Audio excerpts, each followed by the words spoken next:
നിങ്ങൾ നോക്കണം, കുട്ടികളോട് വായനശാലയുടെ ബാലവേദിയുടെ യോഗത്തിൽ പങ്കെടുക്കാൻ വേണ്ടി ക്ഷണിച്ചാൽ കുട്ടി പോകാൻ തയ്യാറാവും. പക്ഷെ അമ്മ എന്താ പറയാ, നീ അതിനൊന്നും പോണ്ട കേട്ടാ, അതിനൊന്നും പോയിട്ട് മോശമായി പോകും അല്ലേ, എന്തെല്ലാം കേൾക്കുന്നു അതിൻ്റെ അകത്തായി പോകും. എന്നാൽ നമ്മൾ തിരിച്ചു പറയേണ്ടിയിരിക്കുന്നു, നിങ്ങൾ അവിടെ പോണം, നീ അവിടെ യോഗത്തിൽ പോയി പങ്കെടുക്കണം, നീ എല്ലാവരെയും പരിചയപ്പെടണം. അങ്ങനെയാണെങ്കിൽ മക്കളെ കുറിച്ച് രക്ഷിതാക്കൾക്ക് ആദി ഉണ്ടാവില്ല, ഇവർ വഴിതെറ്റി പോകുമെന്നുള്ള ആദി ഉണ്ടാവില്ല. അതുകൊണ്ട് സാമൂഹ്യ ബന്ധം ശക്തിപ്പെടുത്തണം. പ്രിയപ്പെട്ട വിജയികളോട് എനിക്ക് പറയാനുള്ളത്, ഏതാനും നാളുകൾക്ക് മുമ്പ് ഒരു വാർത്ത നമ്മൾ വായിച്ചു. കർഷക തൊഴിലാളികളുടെ മകൻ +2 ഫുൾ A+ കിട്ടിയപ്പോൾ മാതാപിതാക്കൾ പറഞ്ഞു, ഇവൻ എത്രയും പെട്ടെന്ന് ഒരു തൊഴിൽ പഠിക്കേണ്ട കോഴ്സാണ് ചേർക്കേണ്ടത്.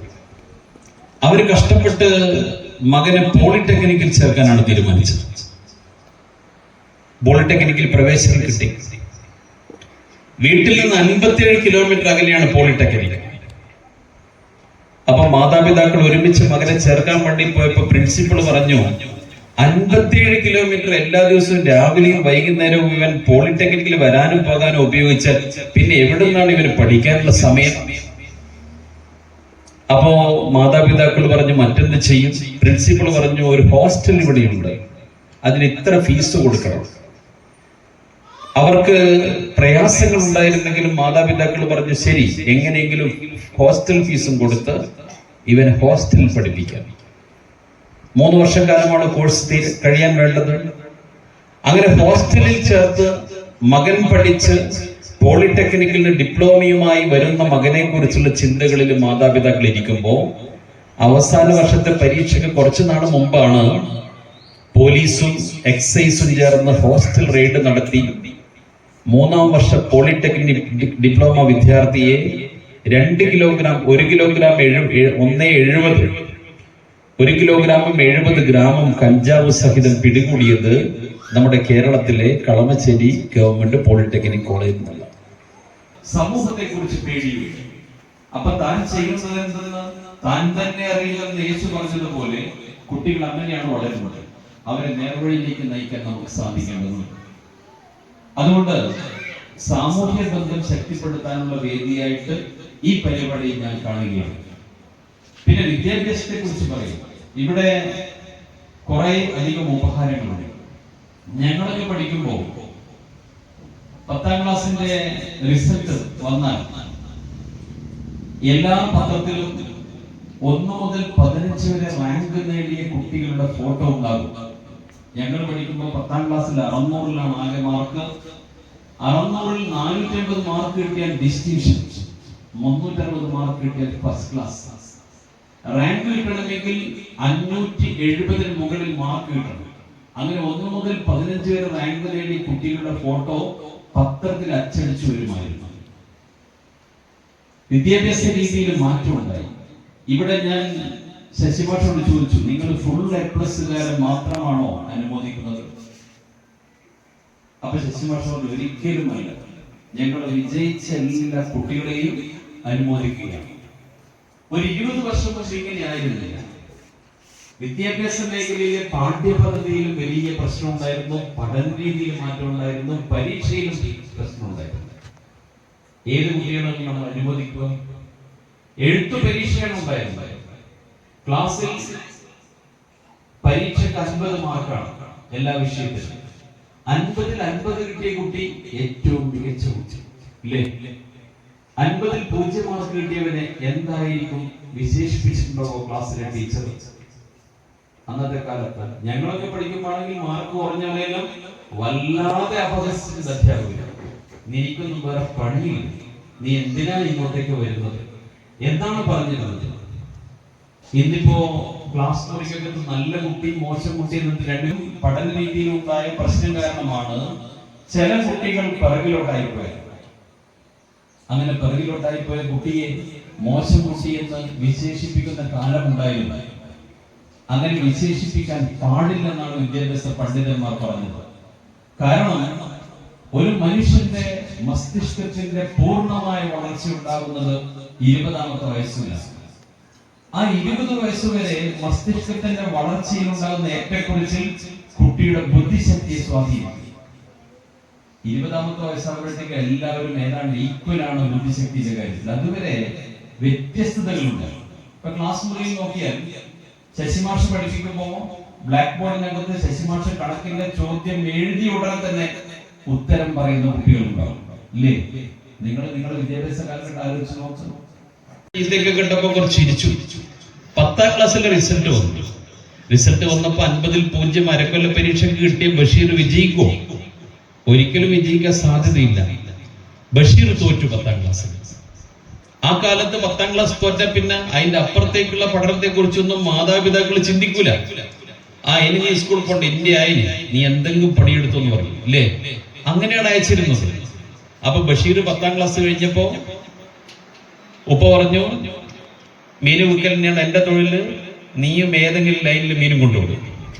അങ്ങനെ മീനും കൊണ്ടുപോയി. മീന് കൊണ്ടുപോയിട്ട് കുറച്ചു കാലൊക്കെ എങ്ങനെയൊക്കെയോ കച്ചവടം നടത്തി. പക്ഷെ ഗതി പിടിച്ച് ഇവന്റെ സ്വഭാവം വെച്ചിട്ട് ആരും പൈസ കൊടുക്കുന്നുമില്ല, കിട്ടിയ പൈസ ഉപ്പക്കും കൊടുക്കുന്നില്ല, നാട്ടിനും വീട്ടിനും കൊള്ളാത്തവനാണ് നീ എന്ന് ഉപ്പയും പറയാൻ തുടങ്ങി.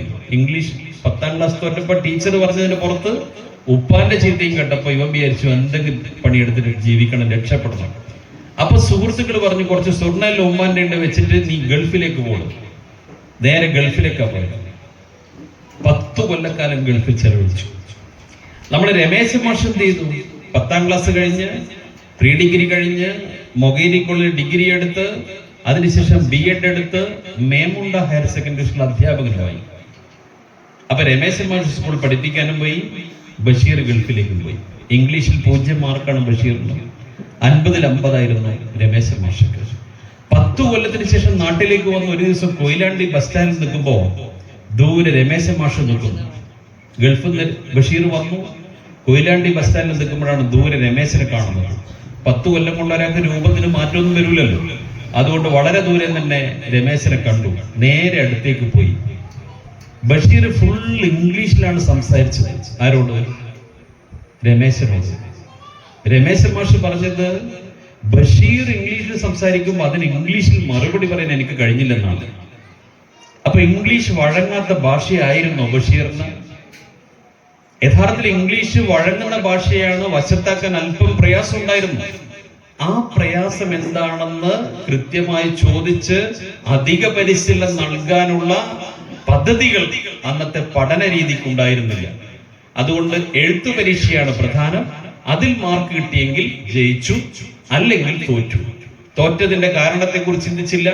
അന്ന് ചിന്തിച്ചിട്ട് ഇദ്ദേഹത്തിന് ഇന്നത്തെ പോലെ തിരുത്താനുള്ള അവസരം കൊടുത്തിട്ടുണ്ടെങ്കിൽ നല്ല ഇംഗ്ലീഷ് വിഷയത്തിൽ നല്ല മാർക്ക് നേടുമായിരുന്നു. ഗൾഫിൽ പോയപ്പോ സാഹചര്യങ്ങളുടെ സമ്മർദ്ദം കാരണം ഇംഗ്ലീഷ് പഠിക്കേണ്ടി വന്നു. മലയാളം സംസാരിക്കാൻ കഴിയുന്നില്ല. ആ സാഹചര്യത്തെ നന്നായി ഉപയോഗപ്പെടുത്തി നന്നായിട്ട് ഇംഗ്ലീഷ് ചെയ്യാൻ വരുന്ന ആളായിട്ട് ആര് മാറി? ബഷീർ മാറി. അപ്പൊ ഏതെങ്കിലും കുട്ടിയെ മോശം കുട്ടി എന്ന് പറഞ്ഞ് വിലയിരുത്തുന്ന ഒരു കാരണവശാലും ശരിയില്ല. ഈ ബിരുദധാരികളെയും അല്ലാത്തവരെയും വിളിച്ചപ്പോ 1,40,000 സംരംഭങ്ങൾ നമ്മുടെ നാട്ടിൽ തുടങ്ങി കേട്ടോ. അവരെവിടെയും പോയില്ല. എന്ത്? ഇവിടെ തന്നെ സൗകര്യങ്ങൾ ഒരുക്കി, ഒരു പ്രയാസവുമില്ല.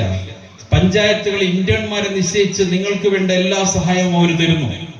പിണറായി വിജയന്റെ ഗവൺമെന്റ് ആരംഭിച്ചിട്ടുള്ള വിജ്ഞാന കേരളമുണ്ട്. ജ്ഞാന സമ്പദ് വ്യവസ്ഥയിലേക്ക് പോകുന്നു. നിങ്ങൾ നോക്കണം, 1,49,000 പേർ ഇവിടെ സംരംഭം ആരംഭിച്ചാൽ അതിന്റെ നേട്ടമാർക്കാം. സംരംഭം തുടങ്ങിയവന് കിട്ടുന്ന കാശ് അവരെന്താ ചെയ്യുന്നത്? തലാണിയുടെ അടിയിൽ വെച്ച് കിടന്നുറങ്ങുകയാണോ? അല്ല. ആ കാശ് നമ്മുടെ നാട്ടിലെ മീൻ വിൽപ്പനക്കാരന് ലഭിക്കുന്നു. നമ്മുടെ നാട്ടിലെ പാല് വിൽക്കുന്നയാൾക്ക് ലഭിക്കുന്നു. അവൻ ഓട്ടോറിക്ഷ പിടിക്കുമ്പോൾ ഓട്ടോറിക്ഷ തൊഴിലാളിയുടെ ജീവിതം രക്ഷപ്പെടുന്നു. അവൻ വീടെടുക്കാൻ തീരുമാനിച്ചാൽ നിർമ്മാണ തൊഴിലാളി രക്ഷപ്പെടുന്നു. അങ്ങനെ കേരളത്തിന്റെ സമ്പദ് വ്യവസ്ഥ ശക്തിപ്പെട്ടു. 2 കൊല്ലം നമ്മളോട് പറഞ്ഞ് മുണ്ട് മുറുക്കി കൊടുക്കണം, ഒരു 3-4 മാസത്തെ പെൻഷൻ കിട്ടൂല. മറിയക്കുട്ടിയെ ചട്ടിയും കൊണ്ടിറക്കിയുള്ള ആളുകൾ പറഞ്ഞു ഇവിടെ എല്ലാം തകർന്നു. 2 കൊല്ലം കഴിഞ്ഞപ്പോ കേരളത്തിന്റെ സമ്പദ് വ്യവസ്ഥ മെച്ചപ്പെട്ടു. ഞാനിപ്പം മട്ടന്നൂർ നഗരസഭയുടെ ചെയർമാനാണ്. കഴിഞ്ഞ വർഷത്തെ മുഴുവൻ പദ്ധതിപ്പടവും സർക്കാർ തന്നു. ഈ വർഷത്തെ 2 ഗഡുവും തന്നു കേട്ടോ. ഇല്ലാപ്പാട്ട് പാട്ട് നടക്കുകയല്ല ചെയ്തത്. സമ്പദ് വ്യവസ്ഥയെ മെച്ചപ്പെടുത്തി. ഇനിയും ഈ സമ്പദ് വ്യവസ്ഥ മെച്ചപ്പെടണം. അതിനാണ് വിജ്ഞാന കേരളത്തിന്റെ പദ്ധതി. പ്രിയപ്പെട്ടവരെ, ജൂൺ മാസം 21-ാം തീയതി കണ്ണൂർ ഗവൺമെന്റ് എഞ്ചിനീയറിംഗ് കോളേജില് മെഗാ ജോബ് ഫെയർ നടക്കുന്നുണ്ട്. തൊഴിൽ അന്വേഷകരായിട്ടുള്ള ആളുകൾ നിങ്ങളുടെ വീട്ടിലുണ്ടെങ്കിൽ അവരോട് നാളെ തന്നെ രജിസ്റ്റർ ചെയ്യാൻ വേണ്ടി പറയും. 31,000 തൊഴിലവസരങ്ങൾ നിങ്ങൾ നോക്കണം. സ്വദേശത്തും വിദേശത്തുമുള്ള കമ്പനികളുണ്ട്, വ്യത്യസ്ത യോഗ്യതയുള്ളവരുണ്ട്. 20,000-ന് മുകളിൽ ശമ്പളം കിട്ടുന്ന ജോലിക്കാണ് ആളെ വേണ്ടത്. നമ്മളെ വീട് വിടാന്തരം കയറി ആനന്ദബാബു ഒക്കെ 2 ദിവസത്തിനുള്ളിൽ നിങ്ങളെ വീടുകളിലെത്തും. ഇവിടെ ക്യാമ്പ് വെക്കും, രജിസ്ട്രേഷൻ നടക്കും. ഇവിടെ തന്നെ തൊഴിലെടുത്താൽ മതി. Work from home or work near home ഈ സംവിധാനത്തിൽ വരാൻ വേണ്ടി പോവാണ്.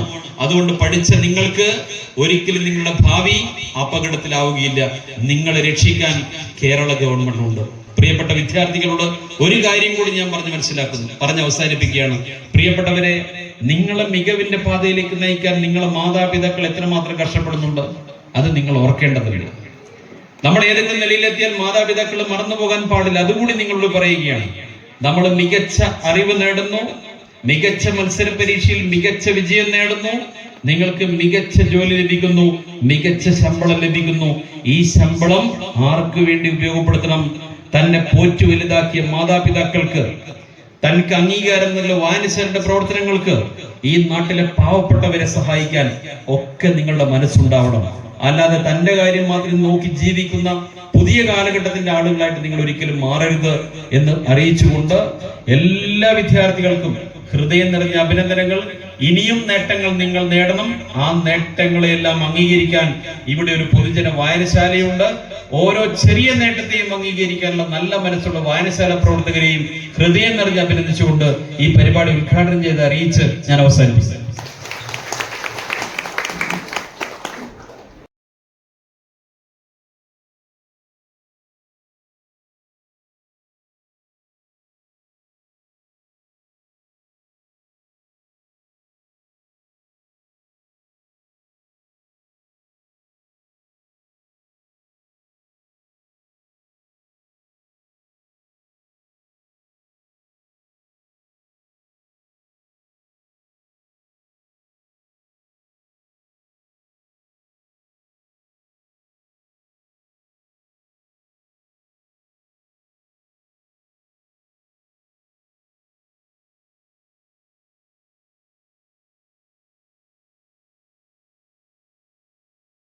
ആചരിക്കുകയാണ്.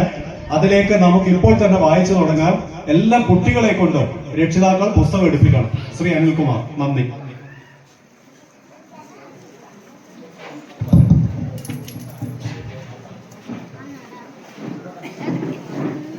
പ്രിയപ്പെട്ടവരെ, വളരെ ധന്യമായ ഒരു ചടങ്ങിന് കൂടിയാണ് നമ്മളിവിടെ സാക്ഷ്യം വഹിച്ചത്.